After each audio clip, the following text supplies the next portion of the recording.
오늘 말씀에서 하나님은 아브라함에게 지금 있는 곳을 떠나 내게 보여줄 땅으로 가라라고 하십니다. 1절 말씀을 보면 여호와께서 아브라함에게 이르시되 너는 너의 고향과 친척과 아버지의 집을 떠나 내가 내게 보여줄 땅으로 가라. 오늘 말씀에는 이제 아브람 이렇게 세 글자로 되어 있는데요. 우리에게는 아브라함으로 이제 익숙하기 때문에 오늘 말씀에는 아브람 세 글자로 되어 있지만 같이 함께 말씀을 나눌 때는 아브라함이라고 부르도록 하겠습니다. 하나님이 처음으로 아브라함에게 나타나시고 하신 첫 말씀이었기 때문에 아브라함은 놀람의 연속이었을 것 같습니다. 하나님이 갑자기 자신에게 나타나신 것에 놀라고 또한 하신 첫 번째 말씀이 내 고향과 친척과 아버지의 집을 떠나라 라고 하신 말씀에 놀라고 그리고 어디로 가야 된다는 건지 보여줄 땅으로 가라 라고 하시는 말씀에 놀라고 이렇게 아브라함은 하나님께서 나타나신 순간부터 끝까지 놀람의 연속이었을 것 같습니다. 그래서 어떤 성경학자는 이를 가리켜서 급진적인 부르심이다 라고 사용을 합니다. 하나님 입장에서 너무 시급하고 중요하기 때문에 이렇게 단도직입적으로 아브라함에게 나타나셔서 떠나라, 보여줄 땅으로 가라 라고 하셨다는 것이죠. 왜 떠나야 하는 곳이 고향과 그리고 친척과 아버지의 집이었을까요? 이전 다른 목사님들의 설교 창세기 12장 이 말씀은 오랫동안 신앙생활 하신 분들이라면 최소한 두세 번 또 그 이상 들으셨던 분도 많으실 텐데 이 말씀을 들을 때마다 왜 떠나라 라고 하실 때 아브라함이 살았던 이 갈대아 우르가 이방신을 열심히 섬겼던 곳이기 때문에 이제 아브라함을 통해서 하나님을 섬기기 원하시기 때문에 바로 이 갈대아 우르 고향과 친척과 아버지의 집을 떠나라 라고 하셨던 그 말씀들을 한두 번쯤은 들어보셨을 것입니다. 그런데 기본적으로 고향 그리고 친척 그리고 아버지의 집은 우리에게 너무 익숙한 곳이고 그리고 안정감을 우리에게 주고 그리고 의지하는 대상으로 아브라함 당시가 친족 중심의 사회였기 때문에 더더욱 그러했을 것입니다. 그리고 오늘 우리가 읽은 말씀 직전에 보면 창세기 11장에 보면 우리가 너무나 잘 아는 바벨탑 사건이 있습니다. 바벨탑 사건 가운데 창세기 11장 4절의 말씀을 보면 이런 말씀이 있습니다. 또 말하되 자 성읍과 탑을 건설하여 그 탑 꼭대기를 하늘에 닿게 하여 우리 이름을 내고 온 지면에 흩어짐을 면하자 하였더니 맨 마지막에 구절에 나와 있는 것처럼 흩어짐을 면하자라는 그런 뜻은 더 이상 그들이 그곳에 계속해서 있겠다, 서로 헤어지거나 다른 곳으로 가지 않겠다라는 그런 뜻이거든요.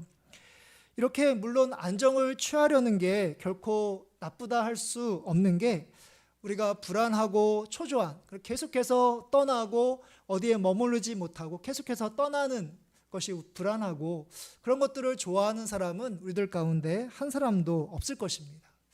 그런데 문제는 뭐냐면 우리가 어떤 곳에서 안정을 취하고 계속해서 거기서 머물려고 하는 그러한 힘 또한 그러한 원동력이 나에게 있는 것이나 아니면 우리 주변에 있는 것으로부터 우리가 의지하고 또한 그것에 우리가 마음을 두게 되면 항상 하나님과는 멀어지게 된다는 사실입니다. 하나님과는 반대되는 길을 가게 된다는 것이죠. 하나님을 의지하지 않고 나를 의지하거나 또 주변에 있는 사람들을 의지한다는 것은 뭐냐면 내가 하나님 없이도 얼마든지 살아갈 수 있다라는 것이기 때문에 우리가 하나님 외에 다른 것들을 의지하면 의지할수록 어떤 것에서 우리가 안정감을 취하면 취할수록 결국은 우리가 하나님으로부터 점점 멀어질 수밖에 없다는 사실입니다. 바벨탑을 하늘에 닿게 하겠다는 것, 말씀 가운데 보면 하늘에 닿게 하겠다라는 말씀은 그저 그냥 바벨탑을 높게 쌓겠다, 아파트처럼 높게 쌓겠다는 의미가 아니라 바로 하늘에 계시는 하나님과 상대하겠다. 이제 하나님과 이제 맞짱 뜨게 하겠다. 하나님께서 우리를 흩어뜨리지 못하도록 그 하나님과 맞상대하겠다라는 그런 의미가 담겨져 있습니다. 그들은 자신의 이름을 세상에 널리 알리려는 목적으로 그렇게 높게 바벨탑을 쌓으려 했던 것이죠. 시날 평지에 살았던 사람들에게 이 바벨탑이 의지와 안정의 상징이었다면 오늘 말씀에 나오는 아브라함에게 있어서는 바로 고향과 친척과 아버지의 집이 자신에게 있어서 안정적이고 자신이 의지했던 그런 대상이라는 것을 우리가 알 수 있습니다. 아브라함은 고향과 친척과 아버지의 집을 하나님 대신에 의지하는 대상으로 삼았고 그것들에서 안정을 취하면서 75년이라는 긴 세월을 살고 있었던 것이죠. 또한 갈대아 우르는 시날 평지 끝부분으로서 아브라함은 이 시날 평지 제가 소개해드렸던 이 바벨탑의 영향을 받아서 75년 동안 그렇게 자신의 혈육을 의지하고 하나님 없이도 얼마든지 안전하게 살아왔었습니다. 그래서 그러나 하나님은 이제 그에게 나타나셔서 그곳을 떠나라. 너에게 있어서 안정적이고 의지할 수 있는 그곳을 과감히 버리고 떠나라 라고 아브라함에게 명령하고 계십니다. 제가 청년 시절이었을 때, 제가 젊었을 때 같이 함께 신앙생활했던 교회 형들로부터 떠나야 했던 때가 있었습니다. 그 당시 이제 친하게 지내며 많은 시간을 함께 보내고 서로 의지했던 그런 형들이었는데요. 저와 그 형들은 예배에 잘 참석하고 또 뭐 교회학교 교사라든지 창대 봉사를 열심히 했지만 그냥 그렇게 신앙은 깊지 않았습니다. 그러다가 제가 군에 가게 되었고 그곳에서 제가 이제 하나님을 인격적으로 경험하게 되었습니다. 그러니까 제대 후에 이제 고민이 된 겁니다. 하나님을 열심히 또 섬기고 또 하나님의 말씀에 순종하기 위해서는 그 형들이 물론 인간적으로 너무 좋고 저를 사랑해주는 형들이지만 그 형들과 가까이 하면 할수록 신앙이 더 깊어지기보다는 그렇지 않다는 것을 알았기 때문에 이제 고민을 하게 된 것이죠. 그러는 가운데 하나님께서 주신 그런 은혜가 있어서 그 형들과 과감히 거리를 두어야 되겠다라고 결정을 내리게 되었습니다. 그 이후에 신앙생활을 열심히 했던 지금의 아내나 또한 다른 신앙생활을 열심히 했던 그런 형제들, 자매들과 같이 함께 신앙생활을 하게 되었습니다. 제 스스로 옳은 결정을 내렸다라고 생각을 한 줄 알았는데 지나고 나 보니까 하나님께서는 그 순간뿐만 아니라 계속해서 친하지만 그 형들을 떠나야지만 네가 신앙이 자라날 수 있다라고 오랫동안 말씀해 주셨다는 것을 뒤늦게 깨달을 수 있었습니다.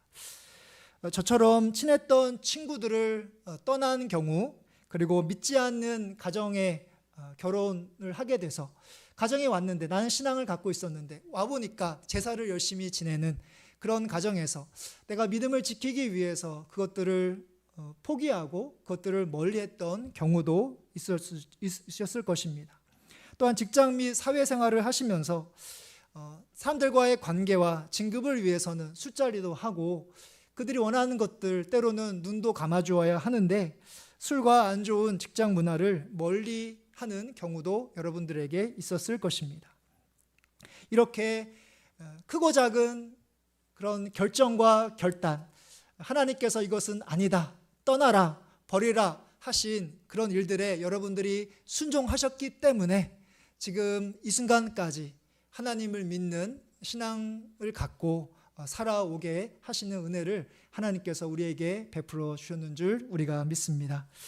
그럼에도 우리에게는 여전히 그것만 생각하면 내가 안정되고 내가 의지가 되고 그렇진 않지만 심하게 얘기하면 하나님이 잘 생각나지 않는 너무나 내게 중요한 역할이 주기 때문에 나를 안정적으로 만들어주기 때문에 나를 평안하게 만들어주기 때문에 내가 하나님 없이도 괜찮겠다라고 생각하는 것들이 우리들 가운데 있을 수 있습니다.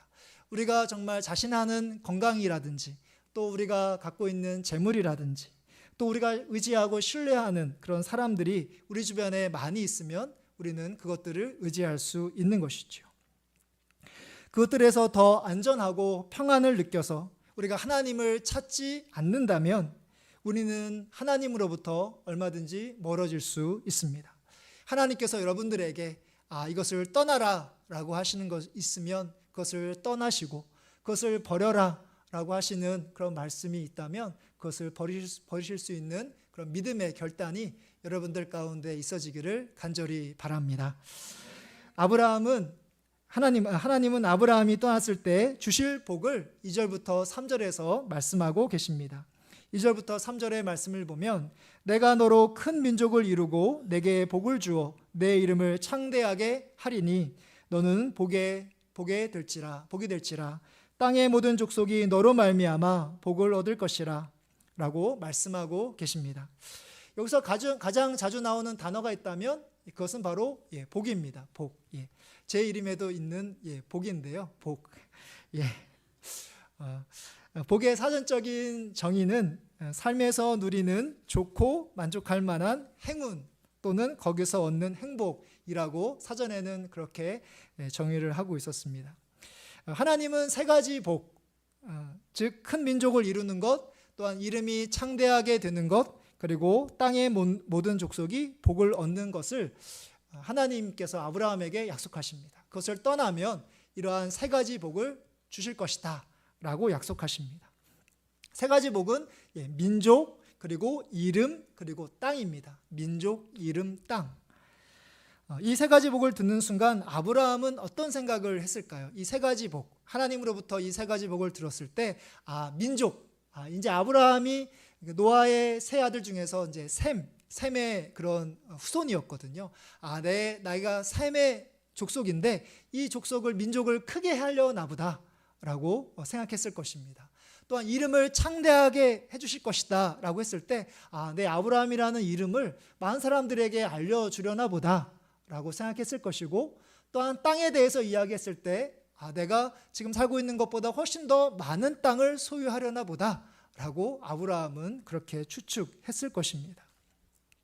복에 대한 이러한 생각은 지금까지 아브라함이 셈 족속으로 아브라함이라는 이름으로 그리고 갈대아 우르라는 땅을 벗어난 적이 없었기 때문에 그가 할 수 있는 최선의 생각이었을 것입니다.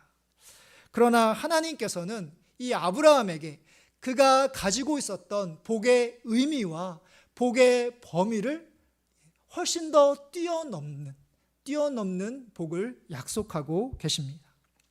그렇다면 하나님께서 아브라함에게 약속하신 그 복의 진정한 의미, 또한 복의 그 범위는 어떠했을까요? 성경은 드라마다라는 책을 쓴 크레이그 바르톨로뮤라는 사람이 그 책에서 다루고 있는데요. 그는 오늘 말씀에 나오는 이 복이라는 단어가 5번, 복이라는 단어가 5번, 저도 그냥 그런 생각을 해보지 않고 말씀을 읽었는데 복이라는 단어가 5번이 나온 것에 주목하고 있습니다. 그러면서 괜히 5번이 나오는 것이 아니라 아브라함 전까지, 그러니까 아담과 하와에서부터 아브라함 전까지 아담과 하와가 죄를 지은 이후에 그 죄에 대한 벌로 하나님께서 심판 또는 복에 대한 반대어로 저주라는 단어를 5번 사용하셨다고 합니다.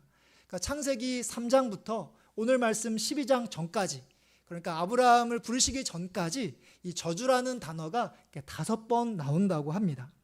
이 5번이 창세기 3장에서 2번, 4장에서 1번, 그 다음에 5장에서 1번, 그리고 9장에서 1번이 나오는데 바로 아담과 하와 이후부터 인류가 지은 죄에 대해서 하나님께서 바로 저주로 또한 심판을 하실 것임을 이제 말씀하셨는데, 이제 아브라함을 부르셔서 그 저주를 이제 복으로, 5번의 그 저주를 아브라함을 통해서 그 모든 것들을 복으로 바꿔 주시기 위해서 바로 하나님께서 아브라함을 불러 주신 것이죠.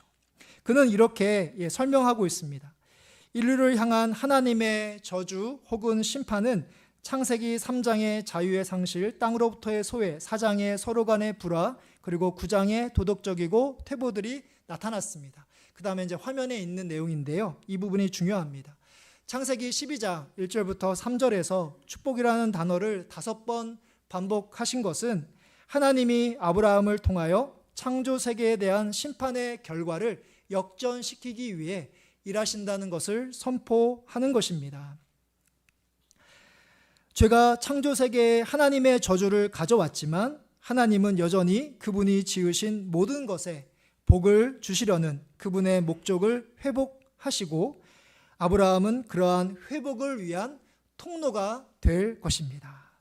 그러니까 좀 길게 설명되어 있어서 좀 어려우실 수 있겠지만 중요한 것은 하나님께서 아브라함을 부르신 것은 아브라함이 생각했던 그 세 가지 복을 아브라함에게 주시기 위해서, 아브라함 한 사람 개인에게 복을 주시기 위해서 하나님께서 아브라함을 부르신 것이 아니다라는 것이죠.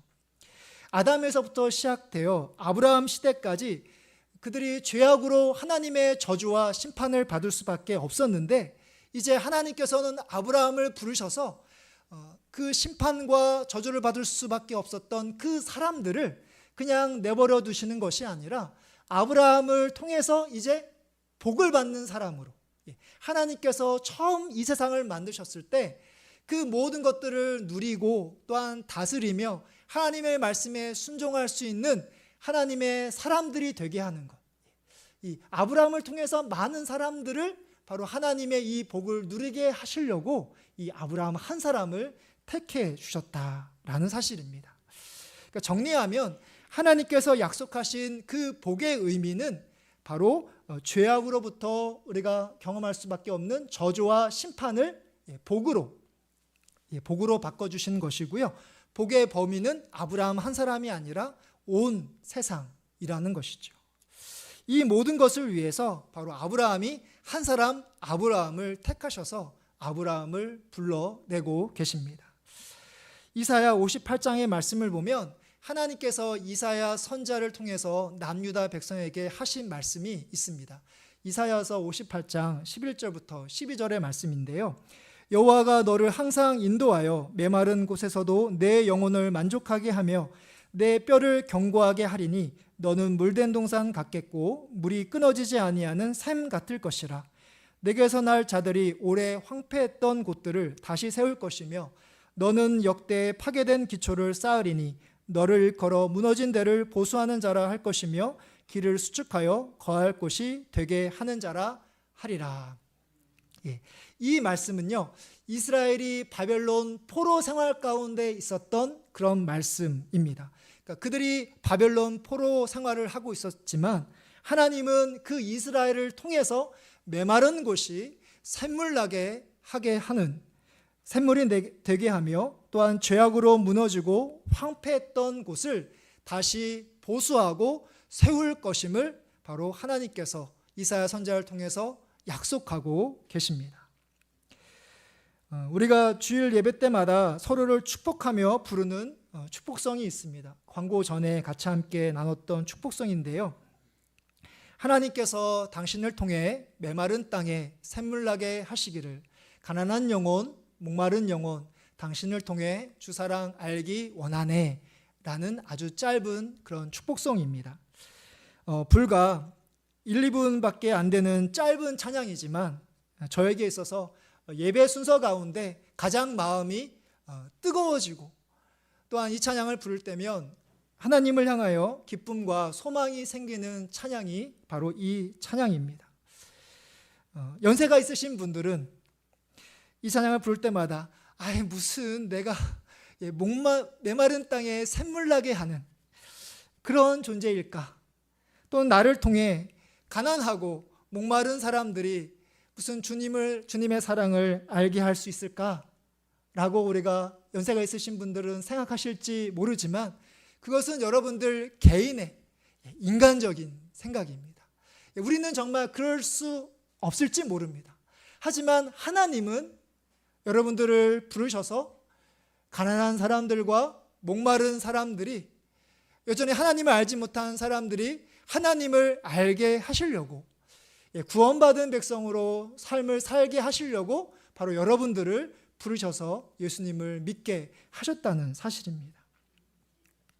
우리는 할 수 없지만 하나님은 얼마든지 여러분들을 통해서 사람과 세상을 회복시키십니다. 방금 전 이사야 말씀에 바로 포로 생활 중인 이스라엘 백성들은 아마 콧방귀를 꼈을 것입니다. 아니 지금 포로 생활 가운데 있는데 무슨 우리를 불러내서 샘물나게 하시고 그렇게 하냐고 바로 하나님께서 이사야 선지자 말씀을 통해서 이 소망과 회복의 말씀을 주셨을 때 이스라엘 백성들은 그것을 진리로 받아들이지 않았을 것입니다. 하지만 우리는 너무나 잘 알고 있습니다. 바벨론 포로 가운데 있었던 남유다 백성을 하나님께서 다시 예루살렘으로 오게 하셨고요. 우리가 새벽마다 살펴보고 있는 것처럼 바로 그들에게 성전이 회복되는 그런 놀라운 은혜를 주셔서 하나님의 백성으로 삼아주시고, 그리고 그 유다 민족을 통해서 우리가 너무나 잘 아는 예수 그리스도가 이 땅 가운데 태어나셔서 예수님을 믿고 구원받게 하시는 그 일들을 바로 하나님께서 행하셨다는 사실입니다. 우리에게 찾아오시고 예수 그리스도를 믿어 구원받게 하시는 그 하나님은 우리를 회복의 통로로 부르십니다. 우리의 가정과 이웃과 그리고 친구들의 영혼 구원뿐만 아니라 우리가 미처 생각하지 못하는 이 나라와 민족을 향하여, 또한 온 열방을 향하여 그들이 예수님을 믿을 수 있도록, 여전히 전쟁 가운데 있는 그 나라들이 자신의 그 죄를 깨닫고 하나님께 회개하며, 전쟁을 일으키는 그 나라들이 다 보면 하나님을 섬기는 그런 나라들이잖아요. 러시아도 그렇고 이스라엘도 그렇고. 근데 하나님이 과연 기뻐하실까? 기뻐하시지 않죠. 그들이 자신들의 죄악을 깨닫고 하나님께 돌아올 수 있도록, 바로 우리가 이 하나님께서 원하시는 정의와 공의를 위해서, 사랑과 은혜가 넘치는 세상을 위해서 그들을 위하여 중보하라고, 그들에게 관심을 갖게 하시려고 우리들을 불러주셨다는 사실입니다. 하나님께서 아브라함 한 사람을 통해서 온 세상을 회복시키기 위해서 불러주셨던 것처럼 마찬가지로 우리 한 사람, 내가 보기에 보잘것없어 보일지 모르지만 여전히 믿지 않는 영혼들을 구원하기 위해서, 세상을 회복하기 위해서 바로 우리 한 사람 한 사람을 불러주셨다는 것을 꼭 기억하시며 회복의 통로의 역할을 감당하시는 여러분들 되시기를 간절히 바랍니다. 이제 아브라함을 회복의 통로로 부르시는 하나님께서 이제 아브라함은 하나님의 그 말씀을 따라가고 있습니다. 4절의 말씀인데요. 4절의 말씀 우리 같이 함께 한번 읽어보도록 하겠습니다. 이에 아브라함이 여호와의 말씀을 따라갔고 롯도 그와 함께 갔으며 아브라함이 하란을 떠날 때 75세였더라. 아멘. 말씀을 읽는 가운데 제가 다른 교회에 있었을 때에는 이 75세라는 이 나이를 그냥 무심코 넘어갔는데요. 제가 서우교회에서 목회를 하면서 이 75세가 너무 중요하구나, 75세가 너무 중요하구나 그런 생각을 하게 됐습니다. 여러분들 가운데서도 70대, 80대, 90대 분들도 계시죠. 하나님께서 여러분들을 찾아오시고 여러분들에게 떠나라, 여러분들을 회복의 통로로 불러주실 수 있다라는 사실이죠. 말씀을 마무리하려고 합니다. 하나님이 아브라함에게 나타나셔서 하신 첫 말씀을 혹시 기억하시는지요? 1절 말씀인데요. 우리가 1절 말씀 다시 한번 읽어보도록 하겠습니다. 여호와께서 아브라함에게 이르시되 너는 너의 고향과 친척과 아버지의 집을 떠나 내가 내게 보여줄 땅으로 가라. 아멘. 이미 살고 있었던 곳을 떠난다는 것도 너무 힘들지만 더더욱 힘든 것은 뭐냐면 도대체 어디로 가라는 것인가, 어디로 가라는 것인가, 그것을 모른다는 것이 더 힘듭니다. 정해지지 않았다는 게 우리를 불안하게 하는 것이죠. 내가 내게 보여줄 땅으로 가라, 맨 마지막에 구절에 있는데 우리가 어디로 가는지 알기 위해서 이제 아브라함은 누구에게 초점을 맞춰야 될까요? 누구에게 초점을 맞춰야 될까요? 하나님이죠. 맞습니다. 하나님입니다. 어디로 가야 할지 보여주시는 분은 하나님이시기 때문이죠. 지금까지 고향과 친척과 아버지의 집이 이 아브라함 인생에 있어서 자신이 가야 할 그 방향을 보여주는 그런 존재였다면 이제는 바로 자신이 어디로 가야 할지 보여주시는 존재가 바로 하나님이십니다. 바로 하나님이 길을 보여주는 삶을 살기로 결단하는 순간인 것이죠. 아브라함이 이 신앙에 대해 히브리서 11장 8절부터 10절에서 이렇게 말씀하고 있습니다. 믿음으로 아브라함은 부르심을 받았을 때 순종하여 장래의 유업으로 받을 땅에 나아갈새 갈 바를 알지 못하고 나아갔으며 이는 그가 하나님이 계획하시고 지으실 터가 있는 성을 바랐음이라.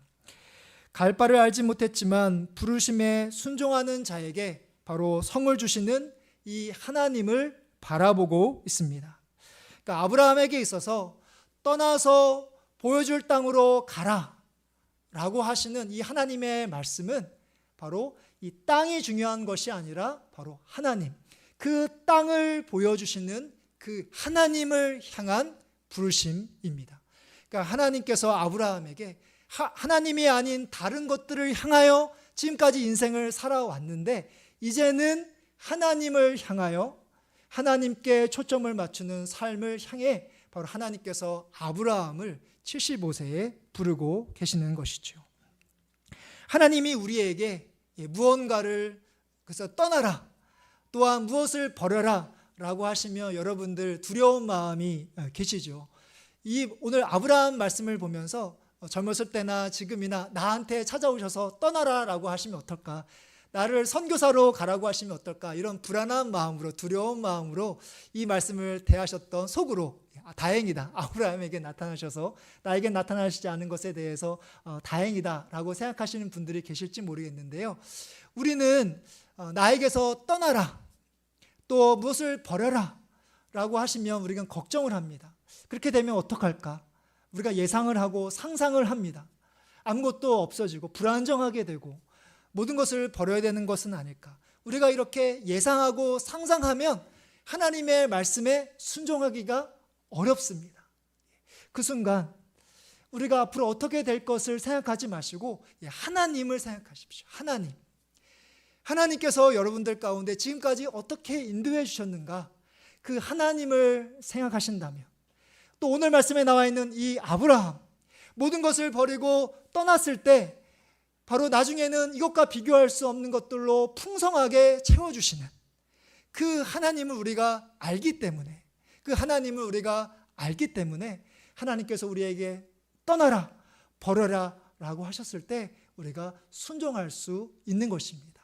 하나님께서 여러분들에게 말씀하실 때 그것을 버렸을 때 우리가 있게 될 어려움과 고난을 생각하지 마시고 그 하나님께 초점을 맞추시는 가운데 바로 여러분들을 회복의 통로로, 많은 사람들을 주님께 인도하고자 하는 그런 귀한 복의 통로로 불러주시기 위하여 우리에게 오시고 구원받게 하셨다는 것을 꼭 기억하시고 우리에게 맡겨주신 그 복을 전파하시는, 많은 사람들이 구원받게 하시는 그런 은혜에 귀하게 쓰임받는 우리 모든 성도님들 되시기를 주님의 이름으로 축복합니다.